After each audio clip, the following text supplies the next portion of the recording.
Jimmy Mohamed, médecin, expert médical et personnalité médiatique français, est devenu célèbre auprès de millions de téléspectateurs grâce à des émissions comme Le Magazine de la Santé sur France 5 et à ses publications sur les réseaux sociaux, où il partage ses connaissances médicales de manière accessible et accessible. Né en banlieue parisienne de parents immigrés nord-africains, il a grandi dans la difficulté d'un milieu ouvrier, où le rêve de devenir médecin semblait lointain. À force de persévérance, il a obtenu son diplôme de médecine, est devenu médecin généraliste et cardiologue et a bâti une brillante carrière médiatique, passant de l'animation d'une émission de radio sur Europe 1 à l'écriture de best-sellers comme Zéro, Contrainte pour maigrir. Au milieu de la quarantaine, il était apprécié pour son style direct, son empathie et sa capacité à inspirer, mais derrière ce prestige se cachait de profondes tristesses, de dures épreuves et une douloureuse vérité qu'il a fini par admettre.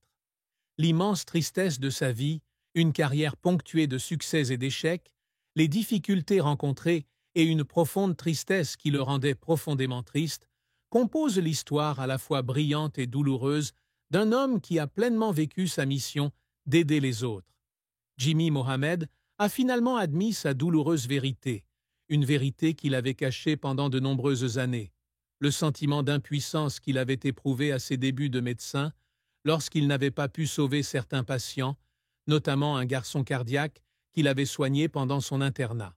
Cet événement, survenu alors qu'il était jeune médecin dans un hôpital parisien, a laissé une cicatrice psychologique indélébile. Le garçon, âgé d'environ 8 ans, a reçu un diagnostic de cardiomyopathie hypertrophique, une maladie rare mais mortelle. Malgré tous les efforts de l'équipe médicale, dont Jimmy, il est décédé d'une insuffisance cardiaque aiguë. Jimmy, alors novice dans sa profession, avait l'impression que son monde s'était écroulé.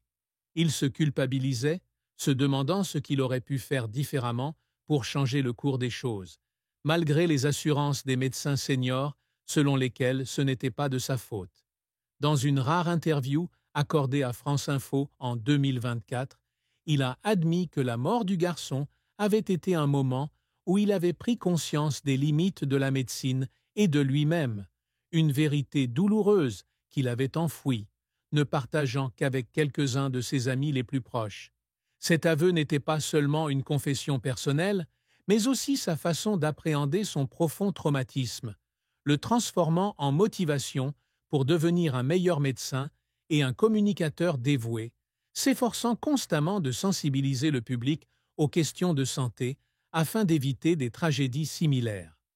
La plus grande tristesse de Jimmy Mohamed est le souvenir d'avoir grandi dans une famille d'immigrés pauvres, où il a souvent vu sa mère, femme de ménage, travailler jusqu'à l'épuisement pour subvenir aux besoins de la famille sans jamais recevoir la reconnaissance qu'elle méritait.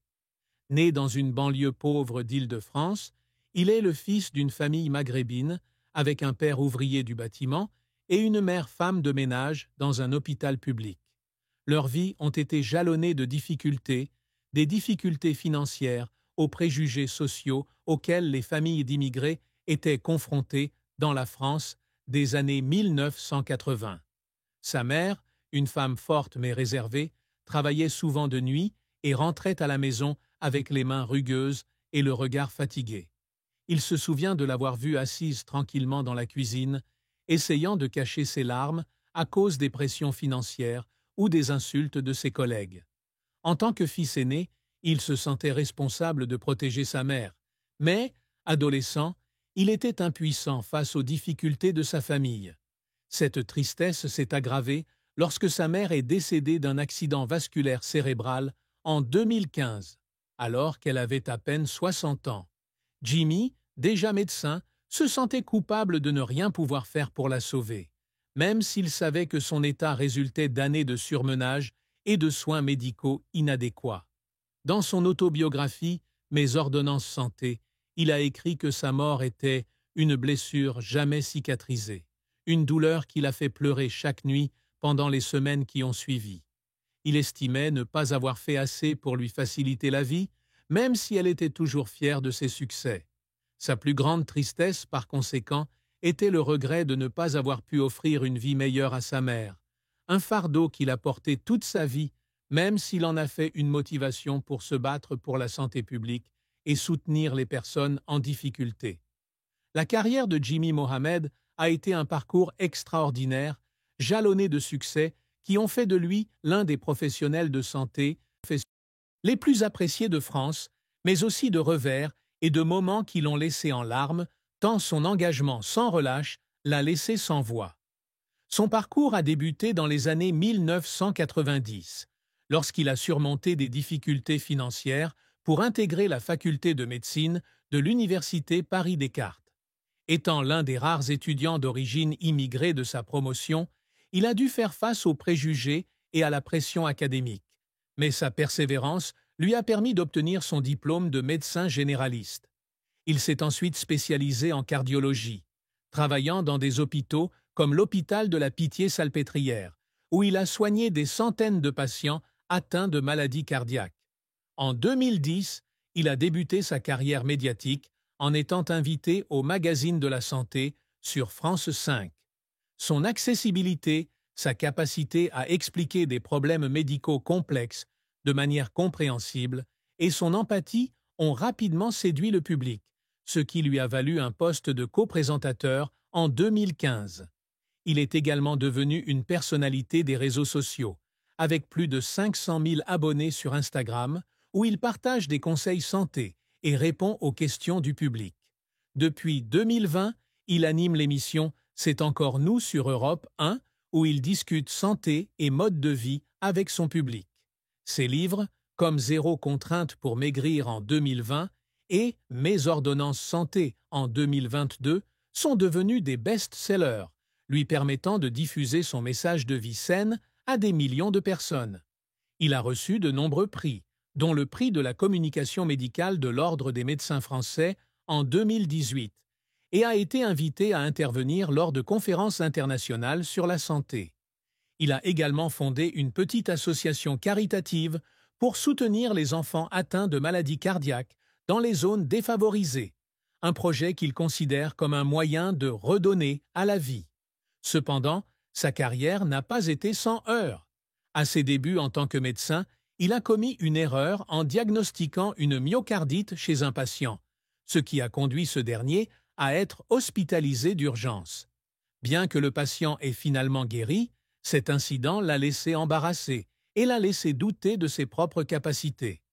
Il a également essuyé des critiques au cours de sa carrière médiatique, notamment lorsque certains téléspectateurs l'ont accusé de simplifier la médecine sur les réseaux sociaux, ou lorsqu'une émission de radio qu'il animait sur Europe 1 a été annulée en 2021 en raison d'une baisse d'audience. Les moments qui l'ont fait pleurer sont probablement dus à de longues nuits à l'hôpital, comme lorsqu'il a dû annoncer une mauvaise nouvelle aux familles de patients. Il a un jour confié avoir pleuré en écrivant « Mes ordonnances santé », car raconter l'histoire de sa mère l'a forcé à affronter la douleur de la perte. Ses débuts au Magazine de la Santé, alors qu'il craignait de ne pas être assez bon pour se tenir devant la caméra, ont peut-être aussi été des moments où il a pleuré sous la pression. Ces défis, des erreurs médicales aux larmes de responsabilité, ont fait de lui un médecin et un communicateur résilient, s'efforçant constamment d'apporter de la valeur à la communauté. La vie de Jimmy Mohamed a été jalonnée d'épreuves, de son enfance dans la pauvreté aux pressions professionnelles et au deuil personnel. Fils d'immigrés, il a été confronté à la discrimination dès son plus jeune âge, aux moqueries de ses pairs sur ses origines nord-africaines et aux difficultés d'accès à une éducation de qualité.